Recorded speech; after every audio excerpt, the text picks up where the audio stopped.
ఇప్పుడు చెప్పు, ఇప్పుడు టైం ఎంత ఏం చెప్పమ్మా? 8 అయిందా? పొద్దున 8.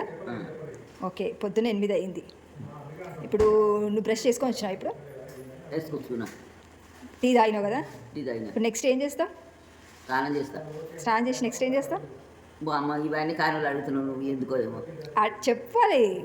చెప్పు. ఇప్పుడు ఇవన్నీ యూట్యూబ్లో పెడతా, నీకు ఫుల్ లైక్లు వస్తాయి. అబ్బా నాకు రాకపోయినా. నిజమే, అందుకే అంటున్నా. ఇగో ఈ మా అమ్మమ్మ ఇప్పుడు సాయంత్రం 5:30 అవుతుందంటే ఆమెకంట పొద్దున అవుతుందట. పొద్దున అవుతుందంటే పొద్దున ఇప్పటిదాకా పడుకొని లేచింది జస్ట్ 15 minutes బిఫోర్. లేచిన తర్వాత ఇప్పుడు సాయంత్రం అయ్యే టైం పొద్దున అయ్యిందట, అందుకే బ్రష్ చేసుకొని వచ్చిందట, టీ తాగిందట. నెక్స్ట్ అంటే స్నానం చేసి పూజ చేస్తాం అంతేనా? తర్వాత మళ్ళీ లంచ్ టైం, మధ్యరాత్రి 1 o'clock లేచి లంచ్ టైం. ఓకేనా?